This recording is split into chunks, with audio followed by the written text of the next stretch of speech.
राम राम जी सभी भाई बहनों को। मैं हूं बाबा रामदास। आप देख रहे हैं बाबा की खरी खोटी। और आज हमारे साथ हैं अवनीश भाई पीएन शर्मा जी, प्रारब्ध के फाउंडर है। अवनीश भाई राम राम। बाबा जी आपको प्रणाम, आपके सभी दर्शकों को भी नमस्कार जी। राहुल जी का एक वीडियो चल रहा है सर, जिसमें वो अपने सिपह सालारों को ज्ञान दे रहे हैं, मोटिवेशन में बोल रहे हैं कि फिदेल कास्त्रो से किसी ने पूछा कि अपनी टीम को कैसे तैयार करते हो, बोले हम नहीं तैयार करता हूं। बोला फलनवा जो है वो सबको मार देता है, जो बच जाता है वो हमारा सिपाही बन जाता है। तो बोले कि लोगों ने पूछा कि आप कांग्रेस पे इतने सारे लोग छोड़ छोड़ के जा रहे हैं, आप रोकते क्यों नहीं? बोला अच्छा है, कचरा साफ हो रहा है। जो बच जाता है वो कांग्रेस का सच्चा सिपाही है। तो ये ज्ञान दिए हैं राहुल बाबा सर। उधर खबर यह है कि हरियाणा से हुड्डा साहब भाजपा ज्वाइन करने वाले हैं। तो सब हरियाणा से अगर हुड्डा साहब ही चले जाएंगे तो क्या ले जाएंगे और क्या पीछे से बच जाएगा राहुल गांधी के लिए, जिसको वो कहते हैं कि जब कोई जाता है तो कचरा चला जाता है, पार्टी पीछे बच जाती है। तो हुड्डा गए तो क्या बचेगा? मुझे लगता है कि राहुल बाबा ने ये जो ज्ञान दिया, एक तो बड़ा ज्ञानी हो गए हैं आजकल, इतने ज्ञानी हो गए हैं कि संसद में बोर हो जाते हैं। अभी राष्ट्रपति मुर्मू जी ने जब अभिभाषण दिया है बजट सत्र के पहले दिन शुरुआत में, तो माँ बेटी और बहन तीनों बोर हो गए। और सोनिया गांधी को जो है वो पुअर लेडी, एक आदिवासी महिला जो हाईएस्ट ऑफिस में पहुंची, वो पुअर लेडी, ज्ञान भी बहुत ज्यादा हो गया है सर। मुझे लगता है कि बाबा हरियाणा के रेफरेंस में अगर इसको उतार दिया जाए, राहुल गांधी ने जो कहा है, तो ये एकदम उल्टा हुआ है सर। अगर हुड्डा साहब चले जाएंगे, अभी वो बीजेपी में जाएंगे कि कहां जाएंगे उस पर थोड़ी और बात होगी, लेकिन आपने कहा कि फिर बचेगा क्या? दरअसल कचरा बचेगा, राहुल गांधी के पास कचरा बचेगा। तो ये चीज थोड़ा हरियाणा में उल्टा हो गया जो अभी ज्ञान उन्होंने दिया। अब सवाल ये उठता है सर कि लोग कांग्रेस से भाग क्यों रहे हैं? ये नई लहर है, ये दूसरी लहर है। आप ध्यान दीजिए, लोकसभा चुनाव के पहले ये बहुत तेजी से ये काम हो रहा था। उसके बाद एक नया ट्रेंड राहुल गांधी के अंदर दिखाई दिया। राहुल गांधी अपने साथियों को छोड़ रहे थे। उन्होंने केजरीवाल को छोड़ा, उन्होंने अखिलेश यादव को इशारा कर दिया कि तुमसे भी अलग लड़ेंगे। उधर तेजस्वी के लिए भी उन्होंने जो कास्ट सेंसस था उनका, उसको कह दिया बकवास है। तो वहां भी लगभग यही मामला चल रहा है। दरअसल देखिए साहब, राहुल गांधी अगले 4 साल हरी शॉल, हरा दुपट्टा, हरी टोपी, अपनी दीदी को भी हरी साड़ी पहनाएंगे, माँ भी कुछ दिन में हरी साड़ी पहने हुए आपको नजर आएंगी। राहुल गांधी कांग्रेस को जो व्यवहार में मुस्लिम लीग बना चुके हैं, दरअसल उनकी तैयारी दूसरी है। उनकी लिस्ट में हुड्डा टुड्डा पुड्डा ये सब है नहीं। हिंदू तो कभी रहा ही नहीं, सनातनी तो कभी रहा ही नहीं। राहुल गांधी को यह अद्भुत ज्ञान प्राप्त हो गया है। और ऐसा उनको केवल ऐसा नहीं है कि कोई ये आसमानी किताब वाले मजहब का साथ ले लेना कहीं से आसमानी ज्ञान से आ गया है। राहुल गांधी के साथ ये बहुत अच्छी बात हुई है, मैं आपको बता रहा हूं। मैं सीरियसली ले रहा हूं राहुल गांधी की इस जो ये पॉलिटिकल इंजीनियरिंग वो कर रहे हैं। दरअसल राहुल गांधी अब पूरी तरह फोकस कर रहे हैं कि कैसे रिक्लेम कर लिया जाए मुसलमानों को, जो कि परंपरागत कांग्रेस का वोटर रहा है। 24 के लोकसभा चुनाव में यह हकीकत है कि जो उनके पास 99 की संख्या आई, उसने पैन इंडिया आई। पहली चीज तो ये, राहुल गांधी ने ये नाप लिया कि कांग्रेस जिस पोल में रहेगी, जिस पूल में रहेगी, वहां मुसलमान झाड़ के वोट देगा। इंडी अलायंस और कहीं सफल हुआ हो न हुआ हो, लेकिन मुसलमानों का पूरे राष्ट्रीय स्तर पर एक ठिकाना राहुल गांधी की कांग्रेस के पास खोजने के मामले में तो रहा है सर। कई जगह इसका अलग असर हुआ, अलग अलग तरीके से अलग अलग लोगों को फायदा हो गया। उत्तर प्रदेश में चूंकि इंडी अलायंस लड़ रही थी, राहुल की कांग्रेस वहां थी, राहुल की कांग्रेस ने उत्तर प्रदेश में क्या परफॉर्मेंस की नहीं की वो तो अलग बात, लेकिन यहां अखिलेश यादव के पास मुसलमानों का वोट आया, जहां कांग्रेस थी वहां कांग्रेस के पास गया। यही वजह है कि राहुल गांधी किसी हुड्डा के चले जाने से अभी चिंतित नहीं है। हरियाणा वो हार चुके हैं। हरियाणा में बीजेपी के पास इतना क्लियर कट मेजोरिटी है कि कोई हुड्डा आए तो भी, कोई हुड्डा बहक जाए तो भी, कम से कम हरियाणा में भारतीय जनता पार्टी की जो सरकार चल रही है उससे कोई उस पर उसकी सेहत पर कोई फर्क नहीं पड़ने वाला है। आप दिल्ली में देख लीजिए, दिल्ली में राहुल गांधी पूरी सीटों पर नहीं लड़ रहे हैं। राहुल गांधी केवल फोकस कर रहे हैं। लोग बहुत कह रहे हैं कि राहुल गांधी मैदान छोड़ के भाग गए, ऐसा है वैसा है, कुछ नहीं है सर। राहुल गांधी केवल मुस्लिम जहां डोमिनेंस है 15 सीटें वहीं पर चुनाव लड़ रहे हैं। राहुल गांधी ऐसे आपको उत्तर प्रदेश 27 लड़ते हुए दिखेंगे। उससे पहले वो बिहार में 2025 का विधानसभा इसी तरह लड़ते हुए दिखेंगे, और कहीं भी चुनाव होगा वो इसी तरह लड़ते हुए दिखेंगे। दरअसल राहुल गांधी की पूरी कवायद यह है कि अगला लोकसभा चुनाव 2029 तक जब आए तब तक उनके पास मुसलमान एकमुश्त वापस आ जाए, और जब उनके पास वापस होगा तो वो वहां से दो रास्ते देख रहे हैं। एक तो मुसलमानों के बेस वोट के साथ फिर वो अगला टॉप अप तलाशेंगे। वो टॉप अप उनके पास कहां से आएगा? गठबंधन फिर वो करेंगे, गठबंधन फिर वो खड़ा करेंगे। लेकिन वो अपनी बार्गेनिंग पावर सपा जैसी पार्टी से उत्तर प्रदेश में, अरविंद केजरीवाल से दिल्ली में, या कह लीजिए आप तेजस्वी यादव से बिहार में, वो एक अपनी बार्गेनिंग पावर बढ़ा रहे हैं। तो इसलिए कोई हुड्डा का चले जाना, किसी हुड्डा का रुक जाना, कूड़ा करकट और ये सब उनके ध्यान में नहीं है। वो पूरी तरीके से भारत के मुसलमानों को ये भरोसा दिला रहे हैं कि देख भाई, तुमको भी गम ने मारा, हमको भी गम ने मारा, आओ मिलजुल के इस गम को मार डालें, ऐसा प्रयास कर रहे हैं। क्योंकि नरेंद्र मोदी की भाजपा के सताए राहुल गांधी भी हैं। नरेंद्र मोदी को तीसरी बार आने से नहीं रोक पाने के कारण भारत का मुसलमान भी परेशान है। उसने बहुत ज्यादा साथ दे दिया अखिलेश यादव का, उसने बहुत साथ दे के देख लिया तेजस्वी यादव का, उसने बहुत साथ दे के देख लिया अरविंद केजरीवाल का, लेकिन मुसलमान जहां जाता है एक मुश्त जाता है, ये उसकी बहुत बड़ी मजबूती है। इसलिए मुसलमान ये जानता है भारत का कि अगर हम कांग्रेस के पास वापस चले जाएं तो कांग्रेस ही एक ऐसी पार्टी है जो राष्ट्रीय स्तर पर कोई इस तरह का विकल्प बन सकती है, उसके साथ लोग आ सकते हैं। वो देवगौड़ा वाला समय याद कर रहा है भारत का मुसलमान और कांग्रेस खुद, वो चंद्रशेखर वाला समय याद कर रहे हैं, वो आई.के. गुजराल वाला समय याद कर रहे हैं, क्योंकि अकेले सारे लोग मिलकर नरेंद्र मोदी को तो हरा नहीं पाए। कहीं से कोई डेंट, और 240 का जो नंबर आया उससे थोड़ा सा उनका उत्साह बढ़ा हुआ है, इसलिए किसी हुड्डा वगैरह के आने जाने से उनको कोई फर्क नहीं पड़ता। एक बात और है सर, हुड्डा के भाजपा में आने से भाजपा को क्या फर्क पड़ेगा? सवाल ये उठता है। या तो अगर हुड्डा को भाजपा लेगी या हुड्डा भाजपा में आए, दोनों चीजें अलग अलग हैं। हुड्डा भाजपा में आएंगे, क्या भाजपा उनको लेगी? हालांकि भाजपा सर्वग्राही पार्टी हो चुकी है, उसका ये कहना है, और ये भी एक अलग तरीके की राजनीति है भारतीय जनता पार्टी की, कि भाई हमारा झंडा, हमारा बैनर आके ढो, हमारा कार्यक्रम भी तुमको ढोना पड़ेगा। जो हमारे कार्यक्रम है, जो हमारे प्रायोरिटीज है, उस पर चलो। तो तुम चाहे मंगल ग्रह से भी आ सकते हो, तो आ जाओ, भारतीय जनता पार्टी में शामिल हो जाओ। हालांकि ठेठ भाजपाई इसका बड़ा विरोध भी करते रहे, है ना। तो अब देखना यह है कि क्या हुड्डा को लेने के लिए बीजेपी तैयार है।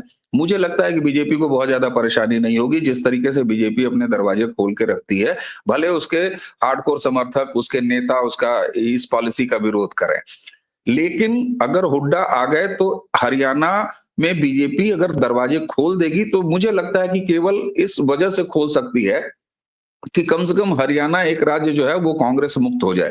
क्योंकि आप याद कीजिए, नरेंद्र मोदी का सपना है, नरेंद्र मोदी जी का ये हमेशा से नारा रहा है, सेंट्रल लीडरशिप का बीजेपी का नारा रहा है कि कांग्रेस मुक्त राज्य। तो भाई एक एक राज्य मुक्त होगा तभी तो पूरा कांग्रेस मुक्त भारत होगा। तो मैं इसे ऐसे ही देख रहा हूं राहुल गांधी की बात वही मैंने कह दी कि हरियाणा में उनका ज्ञान जो है जरा उल्टा है। उनके पास कचरा ही बचा रहेगा, क्योंकि हुड्डा अकेले तो जाएंगे नहीं, एक अच्छी खासी संख्या लेके जाएंगे।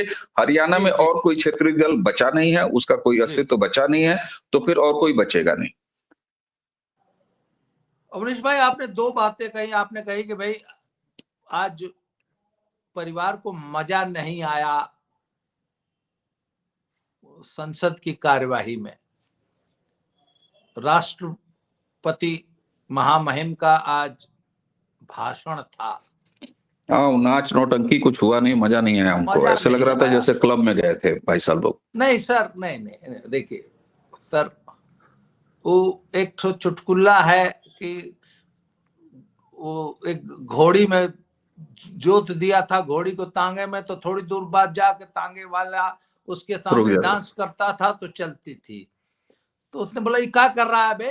तो बोला सर गलती, सर हुजूर गलती माफ कीजिएगा, ये सर ये वो हमारा चुटकुला बिया आपने वाली जो है घोड़ी उठा है। लिया। हमारा चुटकुला उठा लिया सर आपने, हमारा चुटकुला सर उठा लिया ये वाला। सर बिया वाली घोड़ी है, इसको थोड़ी थोड़ी देर पे डांस देखने की आदत है। सर डीएनए में है बार, नाच गाना मस्ती, जरा सा झूम लू मैं, नशे में झूम लू मैं, हो है ना, जरा सा चूम लू मैं, नशे में झूम लू मैं। सर वहां से निकल के आए हुए लोग हैं सर, बार डांसर। डीएनए में सर मनोरंजन, रग रग में मनोरंजन बह रहा है। तो सर वहां पे संसद जैसी कार्रवाई में आप लोग विचारों को बिठा देंगे तो बोर तो हो ही नहीं जाएगा लड़का लोग। और सर जहां तक पुअर लेडी की बात है, अरे सर गोरी चमड़ी है सर, गोरी चमड़ी वाले हम भारतीयों को आदिवासी, सर है इनके लिए एक आदिवासी अब एक, कैसे महिला बर्दाश्त हो सकती है? हाँ पुअर लेडी। नहीं होगी सर, बिल्कुल ठीक बात। अच्छा दूसरी बात, आप आ जाते हैं सर जरा हरियाणा पे। हाँ। सर बात यह कि बात हुड्डा की नहीं है। हुड्डा जो हरियाणा की 24% आबादी जाट के साथ जो हुड्डा का जो संबंध है, जो जुड़ाव, और जाटों ने जो वफादारी हुड्डा के प्रति दिखाई है। एक बात ध्यान रखिए कि आज की तारीख में जाट, हरियाणा का जाट कांग्रेसी नहीं है, हुड्डा ही है, वो हुड्डा समर्थक है। वही हुड्डा ही है, अच्छा दूसरा, कांग्रेसी की हुड्डा, जगह हुड्डा। सर आपने कहा ना कि हरियाणा में अगर हुड्डा आ जाते हैं तो बीजेपी को क्या फर्क पड़ेगा। सर एक तो बीजेपी को जाटों का टॉपअप मिलता है, पहली बात। जाट या हुड्डा क्यों आएंगे सर? जाट है मार्शल कौम, और इनको भी यह गुमान है या गलतफहमी है कि सत्ता पे तो हमारा ही हक है। और सर लगातार 3 योजना 15 साल तक जाट यदि सत्ता से बाहर रहते हैं तो जाट लीडरशिप को सोचना पड़ेगा कि अब हम कब तक इनको जो है सत्ता से दूर रखें। तो सर इससे पहले कि जाट मतदाता, जाट लीडरशिप उद्विग्न हो, परेशान हो, इधर उधर ताकना शुरू करे, निराश हो जाए, तो उसको सत्ता के नजदीक ले आना। और ये तो तय बात है कि भाजपा हुड्डा साहब को मुख्यमंत्री तो नहीं बनाने जा रही है, क्योंकि नहीं, हाँ बिल्कुल सही। उनका जो पूरा गणित है, जो उन्होंने नॉन जाट पॉलिटिक्स करके जो पोलराइजेशन कर रखा है अपने फेवर में, उसको डिस्टर्ब नहीं करेंगे। परंतु हुड्डा आके केंद्र में अगर मंत्री बन जाते हैं वो या उनके बेटे, तो हुड्डा समर्थकों के घाव पे एक मरहम सा लग जाएगा। और हुड्डा असल में, कांग्रेस हुड्डा से पिंड छुड़ाना चाह रही है। कांग्रेस का मतलब यहां राहुल गांधी सुना जाए, और आज तक आपको ध्यान हो कि लीडर ऑफ अपोजिशन जो है हरियाणा विधानसभा में नहीं चुना जा सका। और अभी तक भी कांग्रेस हाईकमांड ये हिम्मत नहीं कर पाई है कि हुड्डा को हटा के किसी अन्य को लीडर ऑफ अपोजिशन बना दिया जाए या हुड्डा गुट से अलग। अच्छा, कांग्रेस का पे कितना होल्ड रखते हैं हुड्डा, ये टिकट वितरण में हुड्डा ने दिखा दिया। शैलजा तक को किनारे करके रख दिया था, क्या क्या नहीं किया, सब अरे कुछ देखा है। जिस सीट पे अपना आदमी नहीं आया उस पर बागी खड़ा कर दिया। हाँ, तो सर ऐसी परिस्थितियों में, अच्छा इतनी विकट परिस्थितियों में भी 40% वोट तो है ना आज भी हुड्डा के पास। हाँ बिल्कुल है सर, बिल्कुल सहमत हूँ। एक चीज और देख रहा हूँ बाबा जी, मैं यहाँ थोड़ा सा रोक रहा हूँ। आपने बिल्कुल हरियाणा के संदर्भ में, हुड्डा जी की ताकत के संदर्भ में, और उससे भी ज्यादा जाट वोटों का संवर्धन, ये जो आप कह रहे हैं ना कि ये वो वर्ग है जो कि सत्ता से बहुत ज्यादा, मैं इसका एक और, मैंने ही कहा कि क्या फायदा मिलेगा बीजेपी को, लेकिन आपकी इस बात में मैं अब ऐड कर रहा हूं। मैं ये भी कह रहा था पिछली बारी, मैंने कहा कि बीजेपी दरवाजे खोल सकती है, इसमें कोई ऐसी बात नहीं है, हुड्डा जी आ भी सकते हैं और बीजेपी ले भी लेगी। कि बचपइये तमाम नेताओं पर नाराज हुए, उनको क्यों ले लिया, उनको क्यों ले लिया, ये अलग बात। लेकिन एक फायदा मैं देख रहा हूं सर, और ये बड़ा है। 2027 में उत्तर प्रदेश का चुनाव है, विधानसभा का। अगर हुड्डा साहब भारतीय जनता पार्टी के पास आ जाते हैं, और आपने जो बात कही कि अगर वो सेंट्रल गवर्नमेंट में चले जाते हैं या उनको कहीं एडजस्ट किया जाता है, क्योंकि ये सीधी सी बात है कि हरियाणा में उनके लिए जगह नहीं बचेगी, और हुड्डा साहब हरियाणा में अगर सीएम नहीं तो और कुछ नहीं, भाई और क्या हो सकते हैं, ये तो सीधी सी बात है।